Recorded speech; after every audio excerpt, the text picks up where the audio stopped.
Hello, dear people from the internet. I'm a nerd. Yeah. And I actually enjoy changing my guitar strings. In fact, over the years and unintentionally, I have developed this sort of ritual or process to do that. And I want to share that with you now. So this video is not a super basic how to change guitar strings. Instead, I want to show you all the complementary stuff I do when changing my strings, primarily to take care of my guitars. So if you don't know anything about changing strings, this video is not for you just yet.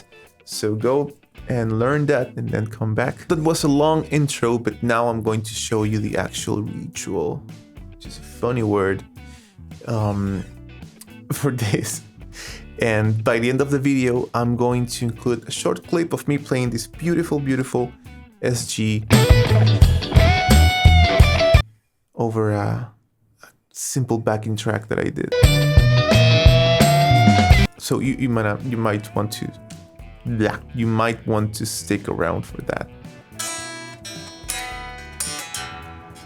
So the first thing is you're gonna need a pack of new strings. So I use Ernie Ball's what's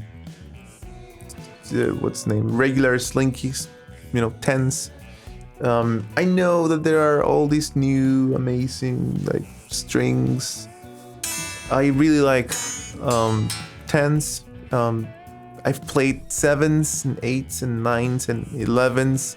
It's all good. It's just a matter of, in my opinion, it's just a matter of tension and strength. So what feels comfortable to you. I like removing all strings together. Some people say that you have to, or you should take one and put the new one on to, just to preserve the neck tension or the string tension over the neck. I don't really mind too much. Well, I do, but I've been doing this for years and years and years with no weird results. So I would say it's pretty safe to just remove them all. Plus, that enables you to clean the damn thing, which is the next step. Guitars are constantly in contact with your skin, with your sweat, and all sorts of filth. So I would say that it's crucial to clean your guitars once in a while.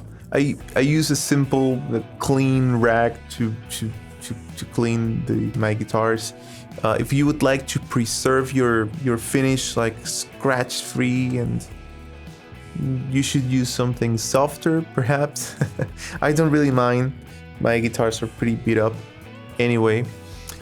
So make sure you clean in between the pickups, near the bridge, in between the pots, the headstock, which is usually hard to clean. And in my opinion, when you're done, this is highly rewarding, to get your guitar shiny and beautiful. I don't know, you just like that. If you like the look of a vintage sort of beat up instrument, don't be afraid, you can still clean it. It will get old anyway. So here's something that I discovered relatively recently. This is called Gorgomite fretboard conditioning cloth. That's a mouthful. It's just like a magic cloth that will do two things. It will help you polishing your frets. It also works for polishing the fretboard itself. This thing is magic. It's like $10. So I'm leaving a link below in the description so you can purchase this, and you should. It's totally incredible. So first I cut a little square of this thing and I polish the frets. Polishing the frets is fairly easy. Just go up and down, up and down, up and down until it's shiny. This might leave a small residue that you a dark residue. You can remove that with a tissue. It doesn't matter. After I'm done with the frets, I polish the fretboard just remove all dirt and oils and shit stuff that you have there. And if your guitar has binding like this one, you might want to be careful, because this thing will polish your binding as well. And if it's yellowed out or something, like that Les Paul over there has like this vintage looking, or well, it is actually a vintage guitar. It has binding that used to be white but now is yellow. If you polish it too hard, it's going to turn white again, so you might want to tape your binding before polishing. But anyway, it's so worth it. I mean, your fretboard is gonna be so clean and smooth, and your frets are gonna be shiny and polished and smooth. And that's just great for playability. Now here's something interesting, and I know Martin guitars use this for conditioning their fretboards. This is just a simple 3-in-1 oil.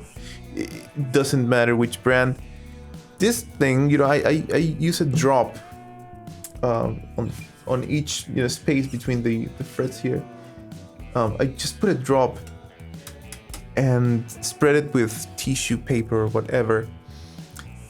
This thing will first it will sort of hydrate the wood, and second it will help you cleaning it further.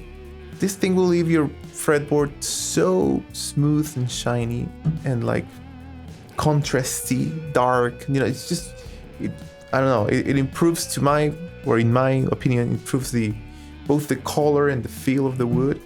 It cleans it and hydrates it. So just use a little. I also use this on the back of my necks, because I remove the finish always, so it helps maintaining this wood nicely. And I mean, this is such a win. I mean, you have to try this. Now that your guitar is all oily, just leave it there for like 10 or 15 minutes, and then again with a clean rag remove the excess, like clean it and make it dry again, and that's it. It's you have to try it. It's so cool. Now it's time to put the new strings on. I won't show you how to do that, or I won't tell you how to do that, because that depends on your guitar. Finally, I cut the remaining excess string. I like them short and sweet, and that's it. Well, here's another one before I forget. This thing, it's called the nut sauce. It will lubricate your nuts, or nut.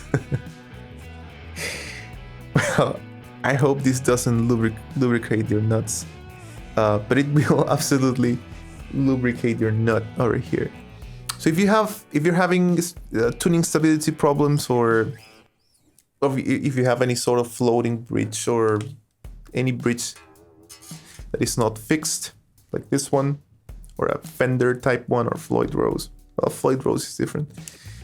You might want to, well, you won't mind. You have to use this. It is incredible. I'm going to try to find a link for this, put it below too.